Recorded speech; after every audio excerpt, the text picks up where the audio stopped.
안녕하십니까. 사전처럼 이용하는 민법 조문 해설 5번째 시간입니다. 구독과 좋아요 잊지 마세요. 네. 자, 108조 봐야 되죠. 통정한 허위 의사표시. 자, 이 108조는 107조하고 연결이 됩니다. 간단해요. 상대방과 통정한 허위의 의사표시는 무효로 한다 이렇게 돼 있죠. 자, 여기서 허위의 의사표시가 뭐냐? 이게 비진의 표시예요.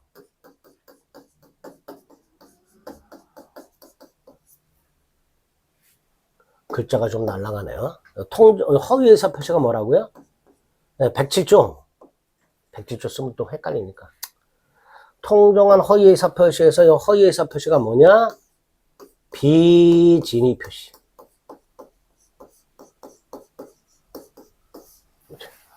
통정은 뭐냐? 통모라고도 하는데요. 합의하는 거, 합의. 그러면 허위 표시는 뭐다? 상대방과 합의한 비진의 표시 이렇게 되겠죠. 통정이라는 말은 통모라고도 하고요. 대법원 판례에만 양해라는 표현도 씁니다. 상대방이 양해하였다. 합의라는 말이고요. 한글로는 상대방과 짜고 이렇게 말을 하죠. 자, 그러면 통정한 허위 의사표시는 상대방과 합의한 비진의 표시인데 대표적인 게 가장매매예요. 갑이요. A 토지를 팔 생각이 없어요. 매도 의사 없이 매도하겠다 하고 표시를 한 거예요. 비진이잖아요. 근데 을은요. 상대방은 갑의 매도 의사가 없다는 게 알아요. 알아. 여기까지는 비진이잖아요. 근데 알면서 맞장구를 쳐줘요.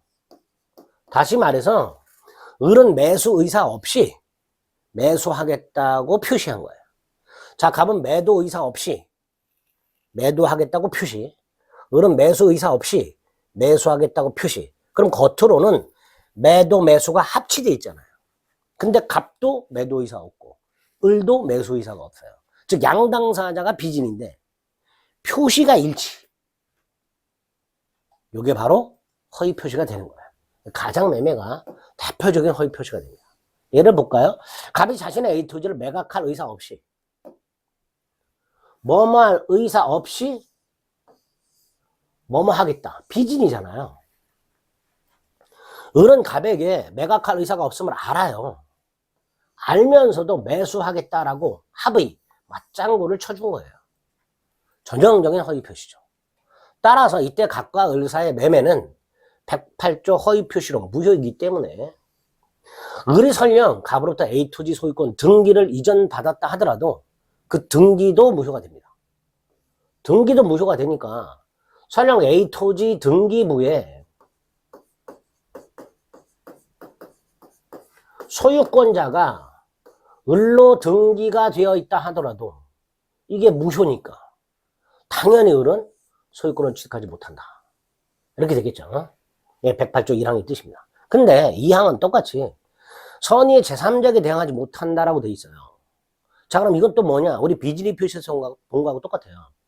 갑과 을이 가장매매를 통해서 을에게 등기를 넘겨놨잖아요. 근데 이게 무효잖아요. 근데 을이 병한테 팔아요. 이때 병 새로운 거래를 했잖아요.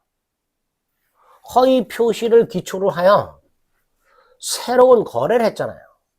이게 제3자예요. 허위 표시를 기초로 새로운 이해관계를 맺은 자 이렇게 되겠죠. 근데 이 병이 이 을등기가 무효라는 사실을 몰라. 그 선의 제3자가 되는 거예요.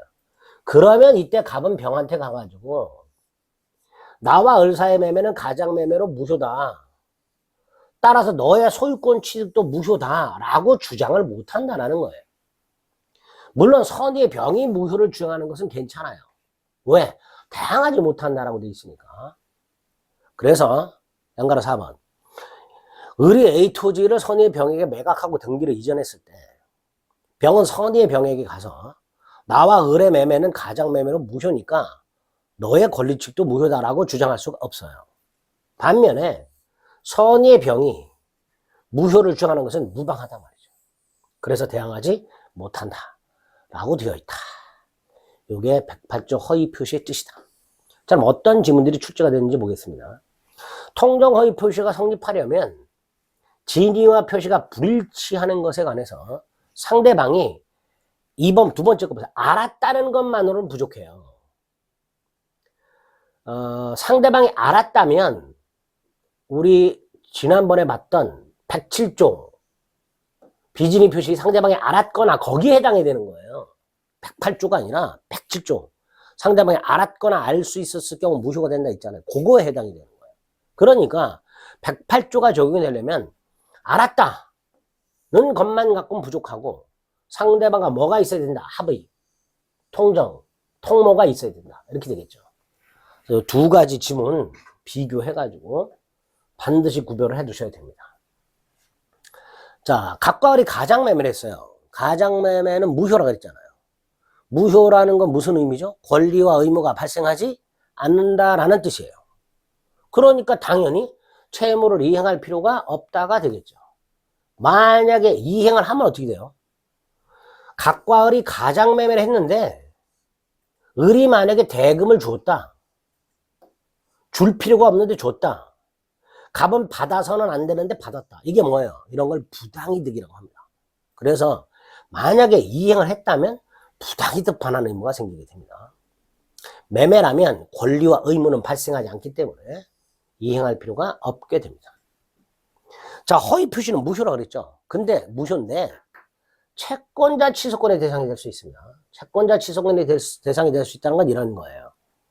갑이 자신의 A 토지를 을하고 가장매매를 했어요. 근데 가장매매를 한 이유가 뭐냐 하면 갑의 채권자가 갑이 돈을 안 갚으니까 이 갑소유 A 토지를 경매를 넣으려고 한단 말이에요. 이걸 강제집행이라고 합니다. 그래서 갑이요, 이 강제집행을 피할 목적으로, 강제집행을 회피할 목적으로 친구 을과 짜고 마치 매매한 것처럼 꾸며서 등기를 넘겨놓은 거예요. 이때 갑의 채권자는 이 A 토지 등기부에 소유자가 을로 등기되어 있는 한 경매를 못 넣어요. 그러니까 갑의 채권자 입장에서는 이 을로 등기되어 있는 걸 말소시키고 등기를 갑으로 회복시킬 필요가 있습니다. 소유권 등기를. 그래야 경매가 가능해요. 그 방법이 뭐냐? 채권자 취소권이라는 거예요. 즉 채권자는 채무자의 행위를 취소할 수 있는 권리가 마련되어 있어요. 민법에. 그게 채권자 취소권입니다. 그래서 법원을 통해서 갑의 채권자가 소송을 제기하는 거예요. 뭐라고?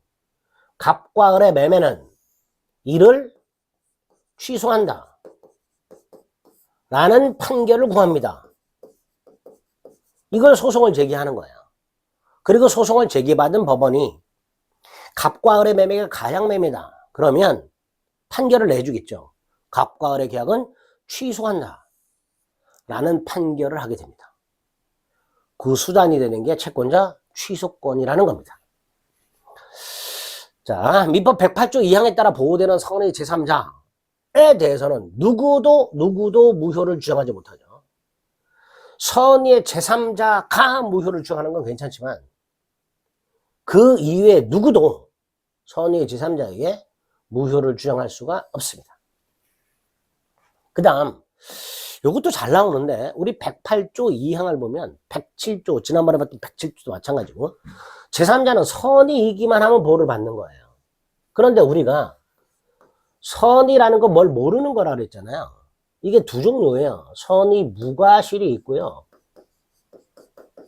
선의 과실이 있어요. 자, 선의 과실은 우리가 비진위 표시에서 뭐라 그랬죠? 알 수 있었을 경우라고 했잖아요. 그죠? 근데 어쨌든 선의는 선의 무과실과 선의 과실로 나눠지는데 107조 2항이든 108조 2항이든 제3자는 선의이면 보호를 받도록 하고 있는 거예요. 그러니까 이 제3자가 선의라면 과실이 없든 과실이 있든 보호를 받는다라는 거죠. 즉 제3자는 선의 인지 여부만 문제가 될 뿐 과실 여부는 따지질 않아요. 아주 잘 나오는 지문 중에 하나죠. 조문을 어떻게 정확하게 알고 있느냐를 물어보는 거예요. 그래서 제3자는 선이라도 과실이 있으면 권리 취득하지 못한다. 틀린 지문이 되는 거예요. 비질의 표시나 통정 허위 표시 등에 있어서 보호되는 선의의 제3자, 이 제3자는 선의인지 여부만 문제가 돼요. 과실이 있는지 없는지는 따질 필요가 없다라는 게 판례예요. 왜? 조문에서 선의의 제3자라고 돼 있지 선의 무과실의 제3자라고 안 돼 있기 때문에. 그쵸? 조문 그대로 해석하는 거예요. 그래서 제3자는 선의이기만 하면 과실이 있더라도 보호를 받습니다. 즉 권리를 취득하게 됩니다. 조심하셔야 될 기출 지문이니까 잘 조문과 연결해서 이해해서 머릿속에 넣어두셔야 될 겁니다. 됐죠? 자, 108조 허위 표시가 어떤 건지 조문 해석을 통해서 살펴보고 기출문제도 지문도 살펴봤습니다.